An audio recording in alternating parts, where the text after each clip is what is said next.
Thanks for joining us on another fabulous Friday, the day after the NFL draft. I paid no attention to that because Taylor Swift was dropping a new video and song. I'm sure both of you were very interested in that. Unless the song was about the Steelers trading up to have the 10th overall pick and picking Devin Bush, linebacker from Michigan. If that was what the song was about, I know all about it. Otherwise, I only know about the draft. I know, so boring. We've got important issues to get to, like the GOP convention and whatnot. Governor Herbert making some announcements, the inland port. But before we get to that, what everyone's talking about right now is Endgame. Jim, I'll let you go first. Have you already purchased your tickets? No. And your adult diaper for the 3-hour film length? I don't like any superpower movies. You know, just give me Of course you don't. Just give me a movie with real powers, not superpowers. And Transformers. You can never tell who's gonna win because they can suddenly transform to some other power. I'm mostly on Jim's team for this. I like dramas where it's like real life, and so Star Wars frustrates me, superhero movies. My husband and son are going tonight, so luckily they're not going to waste $10 on me. But they're not wasting it. Your son and your husband are on the right track. Superhero movies are why the U.S. will continue to be the lone superpower in the world. It is good versus evil. We all fight about all politics. Jim and I are going to argue about issues. You're going to play referee. You're going to have a take. But when it comes to our superheroes, this whole planet gets on the same side. We love the Avengers. We love Iron Man and Captain America and Hulk and everybody. We're all on the same team. So are you taking the fam tonight, or did you go last night? No, already? It'll be this weekend. I'm going to have to get tickets to go. But no, my family, these are big events in the Hughes home. We love superhero movies. We love the DC comics too. But this Avenger one has been talked about forever. Even in China, they've been lining up for months for their tickets. This is like... everybody loves it. Except you guys are a little skeptical. Heidi, let's go. We'll go. I know. You have to go. I actually do have FOMO. Is that what the kids call it now? Fear of missing out. So now I told my husband and son to go while I'm at work. And now I feel like I can't talk about it with everybody at work. And so now I'm going to feel that I didn't see it. I've been staying away from all the spoilers because I hear there are big things happening. You got to stay away from all that so it doesn't ruin the movie for you. But then that means you got to see it sooner than later. Yeah, don't say. I don't belong to that homos or whatever it is you say. What? All right. FOMO. It's FOMO is fear of missing out. Much different than homo. I hope they edit that part. Do they edit this? We cannot Can we get to the serious part of this show? We can't take you anywhere, Jim. Before we move on, though, I feel like people on television will never see this. Only you. People will not see this, but I do want to say I saw Spider-Verse recently, that cartoon one, like that. Did you like that? And Superwoman. That's a good one. Yeah, I used to wear Superwoman underoos when I was in elementary school. Wonder Woman or Superwoman? Wonder Woman. That's Wonder Woman. Yes. Sorry, I get them all confused. Okay, so now we've got to talk about things that there is no superpowers involved. Really a lot of idiocy, if you ask me, in both the GOP and also Democrats here in Utah. I'm not sure what they're doing, but the GOP convention's coming up, and they have 3 things on their to-do list. One of them is to endorse ranked choice voting. We'll talk about that. A statement that SB 54, the dual path, is the law of the land. Apparently, they're still not okay with the fact that people like Mitt Romney can get signatures and get on the ballot. And this is the part that's insane to me. A call for the repeal of the new hate crimes law that a Republican governor just signed and was passed by a Republican legislator. Lots of legislators in the legislature. Is this? I'm assuming you'll be there. This is the party of which you belong at this point. Do you support their 3 bullet points of making a point? Look, these organizing conventions. They're going to be looking at electing delegates. Will be picking a new chair, vice chair. Yeah. The current chair is not running again, and then you have resolutions where there is an accumulative voice of a political party. These are up for consideration. It doesn't mean that they'll necessarily pass. I think that the Supreme Court deciding not to hear the case of SB 54 or the direct access to the ballot through gathering signatures, that was something that was challenged by people in the Republican Party. That was not going to be heard by the Supreme Court. So it is the law, and it cannot be challenged anymore. And so the question that they're posing to delegates is, do we like that? Yes or no? I don't. It doesn't really matter what that answer is, because it's like, why? If you don't like it, you got to get a legislature to change the law and a governor to sign it, and that's the arena in which that will play. But people are free to put those resolutions out there. The other one regarding the hate crimes. Repealing the hate crimes. Look, there have been versions of that bill that I had voted against in the past. I had some great conversations with Sim Gill. We spoke about what I worried were unintended consequences. You don't want to get into a scenario where if someone belongs to a certain faith, or they're a certain ethnicity, or there's something unique about them that makes a crime against them immediately just enhanced by virtue of who they are.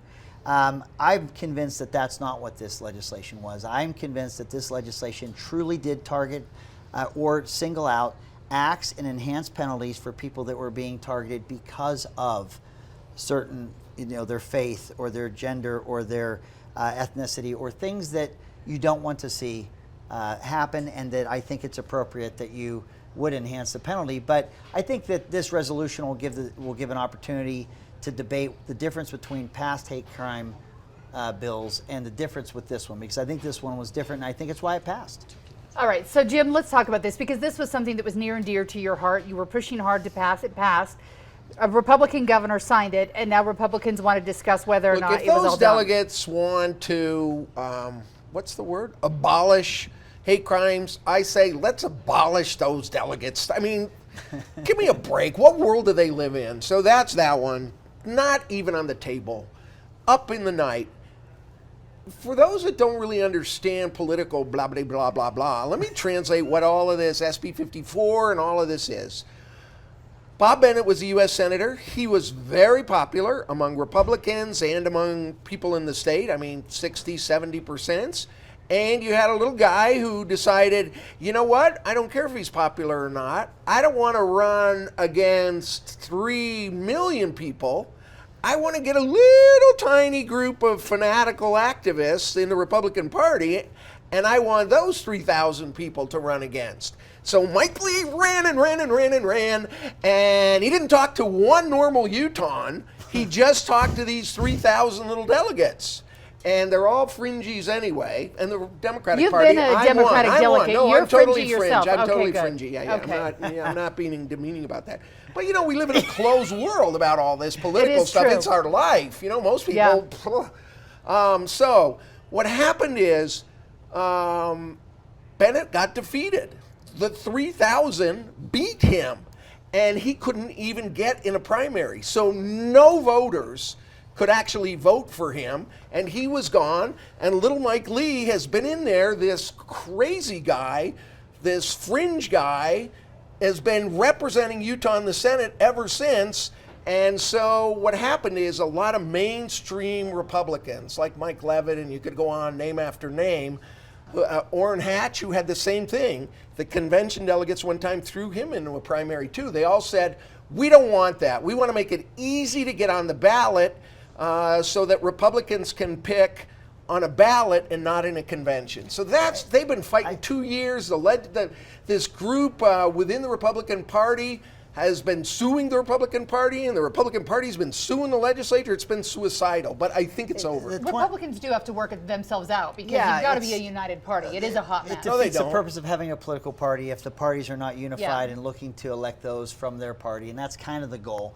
I think the 2010 election cycle is a bad example, because in that year that Bob Bennett lost in convention, that was the year of the Tea Party. That was right after the Senate had passed Obamacare on a straight partisan vote. There definitely was a swing that year. Yeah, and there were many Republican incumbents that were not reelected, because the sentiment of the country at that time was, wow, we got this and you couldn't stop it. We ought to start new.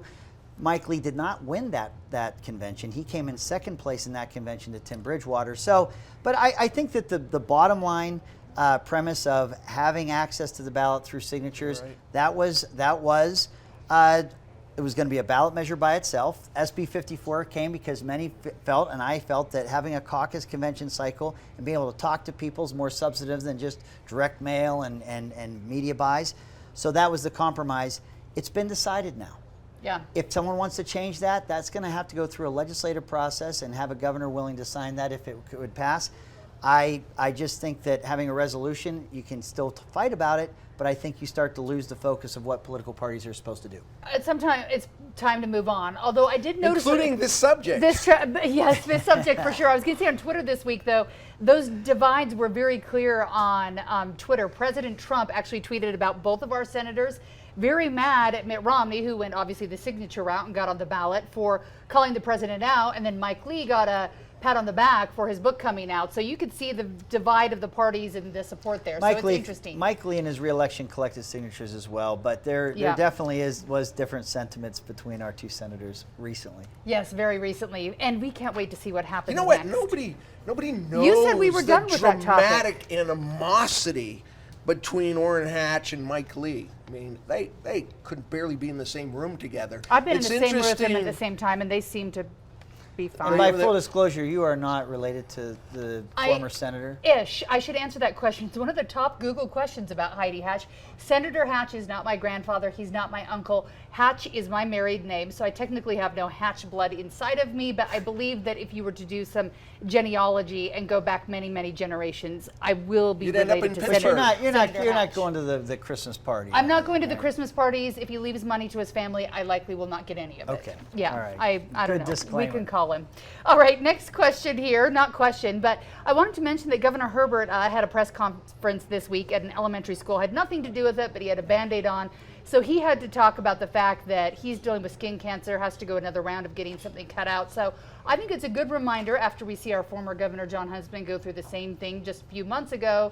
Sunscreen matters, kids. Are you a sunscreenaholic? You look tan a lot, right? I sizzle my skin. It's a terrible habit I have, but I am sensitive to skin cancer. My mother passed from melanoma. It's the most treatable cancer we have. My mother had it. She passed at the age of 50. Do you get your checks? I do. That I do. I see the dermatologist regularly, and I've had basal cell. It's not melanoma that spreads quickly, but basal cell, and I've had that removed. And I do think we have to be very careful. And in this elevation in Utah, especially, the sun is more harsh, and it can do a lot more damage. What about you, Jim? You never seem as tan to me. You stay inside a lot. I stay locked up. Yeah, so you're good to go. Do you get your yearly We all look checks? healthier tan. That's the big problem, you know? I like being tan. I feel do like too. it makes you feel like you lost 10 pounds. You look It more is. lively. It looks better. I like it. I like I think tanning. it's It's overdone. therapeutic. I know. I'm more careful as an adult, though. I wear sunscreen. I do admit that there were some raging waters days in my youth and childhood I wish I could redo with less oil and fewer blisters and sunburns. But kids are done. But the sunscreen's important, especially as we come into summer. Yes. Everyone should be careful. And best wishes to the governor as he has to deal with that. Yeah. Okay, so this week there was an inland port meeting. I think it was at an elementary school in Salt Lake. The meeting was going on as planned. Some protesters came in. I don't think there were a ton, maybe a dozen, but they came in with a megaphone and they were yelling, "Abort the port." Is this the way to do it, Jim? Well, Greg's. Why do you want to say Greg? I'm talking to you right Why now. did my name just come out of your mouth? You didn't even make it a sentence. You're gonna making say like Greg. I was my going to make pen. What in the something world? about abortion, but I'm just going Okay, to let it go. that's probably not not a abort the funny- port. No. Yeah. We're not going there. No. Thanks Abort a lot, the port. Jim. Look, let's be simple about this. Okay. The interim executive director, whatever his name is, some guy they put in there, he's making $100,000 over like Does he 6 really make that up, months. or are you making that up? No, that's what it was. I'm gonna It was, apply for it was that like job. $100,000 plus a bonus for 6 Okay. months' work. So he has the audacity to look at people from Salt Lake and say, "You have no right to be here. Your voice should be in proper channels, and then it can be considered." When the legislature passed that inland port, there were no public hearings on that proposal. This came out of nowhere, and the people of Salt Lake weren't even given the courtesy to speak to the bill as it was. And they created this 11-member body full of people that have nothing to do with Salt Lake City, 100% on the territory of Salt Lake City. They threw the mayor and the city council out, and they put this junta in to run this port of people that do not share the same values as the people of Salt Lake City. So you got a guy on there from the Community Impact Board, Okay. which represents the fossil fuel industry on our city. You've got 2 people from Salt Lake County. You have people from the governor's buddies.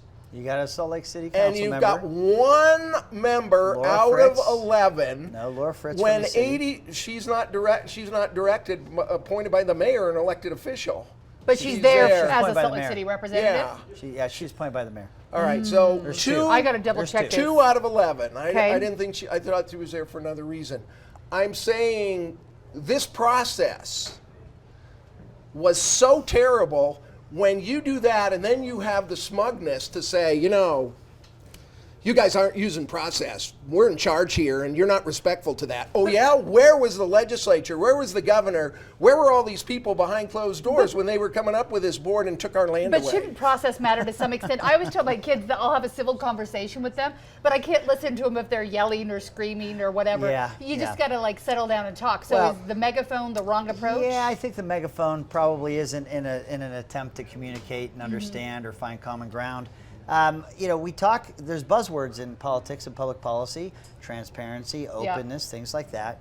In an attempt to create more public hearings, if those public hearings are used to come up with slogans like abort the port, have bullhorns and cause disruption and shut meetings down, we can say we want public hearings and we want transparency, but if those are being used to shut down the work that's been passed by law, I think it's losing its merit, and I would be curious how the public digests things like that. I wonder when we read about those accounts, do we think that's government working for and on behalf of the people? Do we think it's dysfunction? What do we see when we see things like that?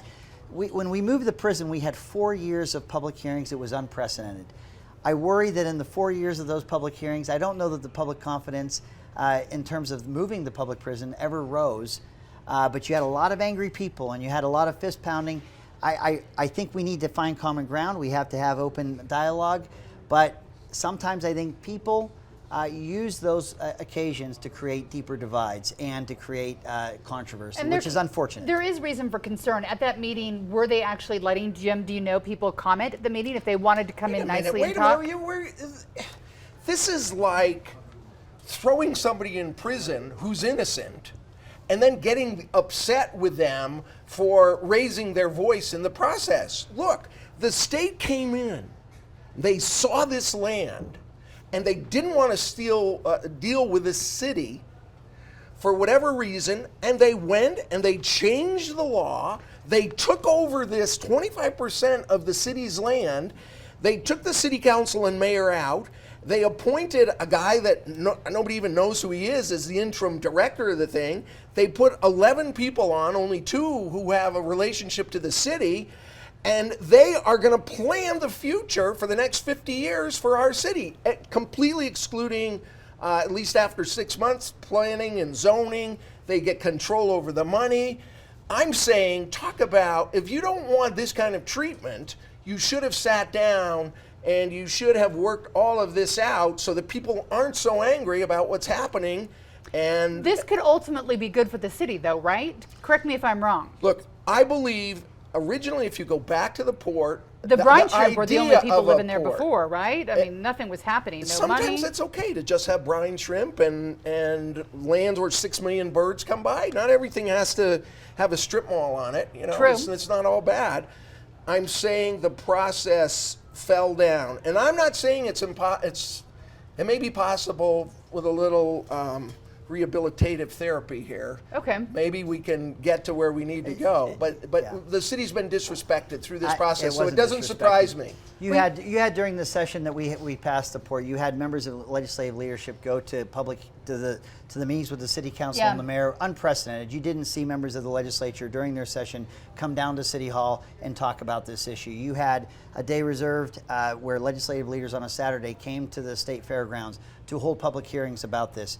The reality is that the House of Representatives did not receive the bill, the Inland Port bill, till the evening of day 43 of a 45-day session. I will talk real politic here. That is done to slow bake and kill a bill. If you don't have time to have further hearings, that's why it was sent to the House with no time left. But it was important policy. The people that live in that area, and with a global supply chain and being part of it, and with the way the world and its economy is progressing in an area that there wasn't going to be any development, save the infrastructure that was already being put out there by the state. These are good things for the residents that live in the southwest part of Salt Lake City. It needs to be done collaboratively. I think there is a body of work where lawmakers have tried to do this collaboratively, but there's been a lack of leadership in the Salt Lake City side where that collaboration has not occurred. And I don't think it justifies bullhorns and trying to shut down meetings as you're trying to navigate and move forward with this issue. Okay. I've never been to one of those meetings, and this is completely random, but while you were talking about getting rid of brine shrimp, I had a really great idea I'm going to go tell the port and the prison board about. I think we should redo the plans for the prison and some of those buildings out there and make rooftop gardens where the prisoners can garden, the birds can still come land. There you go. That'd be cool. I think it would be awesome. See, I'm going to get look on at that. You know what that's called? Deliberation, discussion, Yeah. common ground. Everybody Who knew? step away from the set. Seriously, prison with boy. like trees on top. You could have like a little wooded area. You know, Jim doesn't want to admit it, but we got together and we started finding some solutions together. He doesn't want to admit it, No, but no, we did it. we did. Greg and I, and you can go back and look at the Yep. the They're better friends legislature than they let on passed to. really one of the worst bills in history, the first inland port bill. Yeah. And I went to Greg's office and said, Greg, please don't ruin my city. And we're going to sue you. We're going to make the Legacy Highway look like a whatever. And we actually sat down and wrote down 5 or 6 things that would have made that terrible bill into a better bill. And Jim's and we willingness did get to it step done. forward to work together to find common ground Yeah. really actually was the catalyst to see the city council from the city move forward and really start to work with legislative leaders. And I think you did get a better bill in the long Yeah. run. But that's what I'm talking about. It's common ground. It's actually talking to one another and trying to find solutions and problem solve, which in today's climate, we'd rather have bullhorns and screaming and yelling. And I do think there's a template out there to be exercised or used, but we're not seeing enough of it. Okay. Speaking of solutions, we've been talking a lot about the housing problem in Salt Lake City proper and really Utah everywhere right now. I think a lot of people can't afford to get into a home. When you go build in a neighborhood, I know the city I live in, every time there's an idea of maybe putting in condos and not having everyone have a third or a half an acre lot, people get upset. So we saw some of the, is it micro housing? Is that what we call it? Where you have kind of Micro units, yep. micro units where some of the people who were homeless here in Salt Lake City are now living in dorm style, kind of like you're in college, where you have your own room and then there's some common living areas. Is this something, Greg, that we can do outside of Salt Lake City and maybe for all kinds of socioeconomic areas? Look, or you have single room occupancy where you have, as you've just described, a room, maybe a sink, and then some common areas, Yeah. shower rooms, things like that. Micro units they feel more like maybe a hotel room. Yeah. Where there's one sink that's for the bathroom, but for maybe heating up in a microwave some food, but it's a micro unit. Yeah. Salt Lake City does a phenomenal job of multifamily and higher density and with this emerging workforce really accommodating for that. As soon as you get outside of Salt Lake City, most communities feel that this is something that would draw crime, that would lower property values, that would be an undesirable element in their communities. And where we believe in local control, you're having planning commissions and city councils and cities across the state rejecting this housing model. Problem is, we need it. I have a daughter that's in college right now that I'm hoping one day will be able to have a job and be able to pay for her housing. We're seeing the cost of housing go up and up and up. Yeah. Some of these smart solutions, not just for those that are escaping or coming out of homelessness, but just our young people and their disposable income. We have to have housing solutions in a time where housing costs are going up very, very quickly. I think that these smaller units close to intersections and transit, these are solutions that we have to be doing and exploring more. But it all starts with your local jurisdictions, and there's a lot that Except aren't for ready a for port. it. Then the state Then wants it to take doesn't. over, but So, I won't go back to before that. we go to You're you, bringing up an old topic. We need to go back. I do You're have not a allowed quick to do question on that. that before Jim gets a turn. So if someone wanted to put in housing like that at the old prison site when they redo Draper and there's a whole new city filled there, would you be okay with that? You live in that end of the valley. Yeah. Could that be part of the plan? Housing can be a part of it. There's 700 acres there. What you want to see happen, and one of the reasons that you could justify moving the prison, it all needed to be rebuilt for more than $350 million. It was anyway cost. But there wasn't going to be a moment where they said, hey, let's spend $350 million on a Alcatraz-style prison instead of schools. It was just that prison was going to continue to decay. It was not going to have the programming and the help that prisoners need, who almost come out of prison at some point. But if you have 700 acres that can produce tax revenue and new revenue that wasn't before, it could pay for that move. And that was kind of the impetus for moving the prison. Yeah.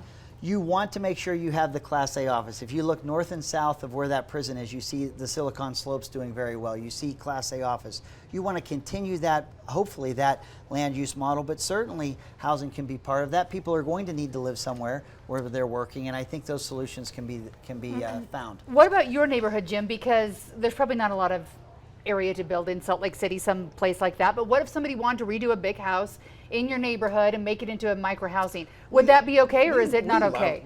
Salt Lake City loves variable kinds of housing. I mean, really, we like it high rise, we like low rises. I think we're terrific about that. Okay. Affordable, all the rest. Here's what the big issue is. We've got to think big. And I wish Greg was still the speaker. What's the big plan in your head? The big plan is... Did you hear him say that? Can you he wishes you were the speaker still. He's going to ask you to edit that It's the end of my career, right? Because Greg, he thinks big wrong, but he thinks big. So I want to say there was a $28 million affordable housing package. Okay. This is the biggest issue. I mean, I'm looking at my Qualtrics report on the numbering of issues, and it's always education and air, or air and education, not just in Salt Lake, but all over the state, in rural Utah and suburban Utah. Housing. Our kids can't stay here. We can't do it. We can't afford a payment. And the legislature, they're fighting the last battle. They're still fighting money for transportation. So 2 years ago, we bonded for $1 billion in transportation.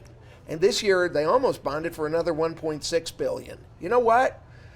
Let the fossil fuels pay for themselves. Let's let the gas tax rise to pay for the roads. And let's take Although the gas tax hasn't always paid for roads, right? Sometimes it doesn't pay for roads at all. Yeah. Not anymore. But what I'm saying is, let's take $2 billion, let's bond for it, let's attack the issue that we have right now. Interest rates are remarkably low. Let's lock it in, and then let's get the best developers in the state and sit down and say, how do we induce you to build what needs to be built? And a lot of it has to be at least along the Wasatch Front. It's got to go this way, and it's got to be near transportation. And then let all those suburban towns say, nope, got to be 3/4 of an acre. We're not taking it. Then we say, do you want the $2 billion or not? If you don't want it, you continue to have your little farms on 1 acre. But if you want that state money, you got to recognize that the Kim Gardner Center, did you see the reports the other day? Yes. They our state population by 2065, was it? Or I think 55? It's down the road, yes. 40-ish years. We're going to be 40 years. We're going to almost double, 85% more. Where's everybody going to go? So I'm saying, let the state use its strings. Let's be imaginative. Let's get $2 billion more. Let's imagine what that would incentivize. I feel like the imagination is there, though. When I look at some of these projects, housing's the new Walmart of Utah. People don't want it in their backyard. When you look at the Cottonwood Mall, I can't remember how many years it's been gone for and done. Ivory Homes wanted to go in there, I believe, was the one trying to redo that area. And there were going to be some level multifamily, that's right. Multifamily, and people weren't happy about it, and they didn't want it there. Backyard, and including Salt Lake City. When I was doing neighborhood meetings about Operation Rio Grande and the homeless, the question about housing for those that had experienced homeless would naturally come up, and I would say, I have an idea. Let's do it here. So if I was in the Avenues or Ballpark or somewhere else, and you could see almost a recoil from people going, well, I wanted it, but not here. But I will say this. There is so I think we have to condition people that the type of housing we're talking about is not a detriment to communities. It's actually, it We've seen it work in Daybreak, don't Absolutely you think? it does. But here's a misunderstanding that I see on social media and everywhere else. There are people that call themselves anti-growth. And they think that what we're doing is that we're just building things to attract growth. The reality is this state is growing from within. Families, children, birth rate, that is happening within far more than the people that are coming in from outside the state. So you can say I'm anti-growth, but the state's going to grow anyway in terms of its population faster than the national average. We do have people coming in from outside.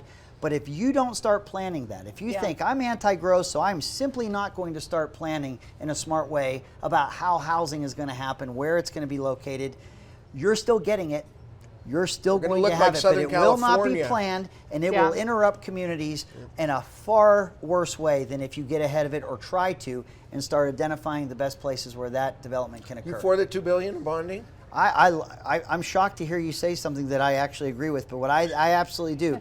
The key you brought in is you have to bring in they're called P3s, public-private partnerships. You have to have that blend. You got to leverage it out. You don't want the state owning $1 billion. What you don't want are those Chicago high-rise, government-owned tenements, you need to bring in developers with government to fix these issues that were in the event. The event is that people cannot afford to live here in Salt Lake or in Utah. So I do concur with your. And I think idea. the creativity's been there in some areas, and just the snobbery of some of our areas don't want to accept it. So we just need to be like, hey, one more Costco and a few more places to live. It can't be that bad, right? We can all get in and out faster. All right, we need to wrap this up, but we need to talk about something fun real quick. What are you doing this weekend, Jim? Make it sound fancy. A friend of mine is splitting up with his. That sounds sad. And we're going out. So you're going to have a sleepover to make him feel better? Did you hear the question? The question was like, what fun thing are you doing So I'm for the going to weekend? Park City to a great restaurant and just talk about all the problems. You know what? That's what friends are for. I'm glad you're there. That's a good best friend. Well, best friends forever. Exciting weekend. What about you, Greg? Are you doing something so exciting? Avengers Endgame. Yes. Okay. My son is finally at the age where we can go to the gym. He can drive himself. I can meet him there. I get to go to the gym with my kid. I've been waiting for this forever. So I get to go to the gym with my son. I have a friend, my business partner. His daughter's in a play at East High School. Newsies. I'm going to go see that. I heard that's great. Yes, and so I'm excited to see her play in that play. So I'm going to go to that as well. So I got a good weekend, and I got a former colleague whose son has been married, and they're having a wedding reception. So I got all that going on. A normal weekend that's busy, right? Me, I don't have anything fun. I do have tickets for Steel Magnolias the next weekend, so I'm excited about that. But I've got lots of yard work. I want to get the veggies planted. I need to do some spring cleaning at my house because my college daughter is moving back next week, and her 13-year-old brother may have done some damage. Like, I keep things clean, but I need to get things like really clean before she comes home. I'm having. I know. I'm gonna we're all gonna be like doing jobs. We better vet these Mom questions. I want to go see Newsies. I know. Newsies sounds fun. We can't have fun every weekend, guys. Sometimes you have to just do stuff, and it's fun to go hang out with your friends. Yeah. All right. I hope we all have a great weekend. I hope everyone has a great weekend. I feel like this is a real downer. We've got to it's good. My weekend alone carried this show. It's a fun weekend. I am going to go to the port and just stand on it. You're going to love it. You can do that. I think weekends for families and friends are the best. Sweatpants, you never have to get dressed up. So you can listen to us in your sweatpants or really whatever you want if you want. All right, that's it for us. I started to imagine people listening to this naked. Let's not have that. Oh my gosh. Okay. Jeez. I know, weird, right? We're all naked under our clothes. Have a great week. Bye-bye.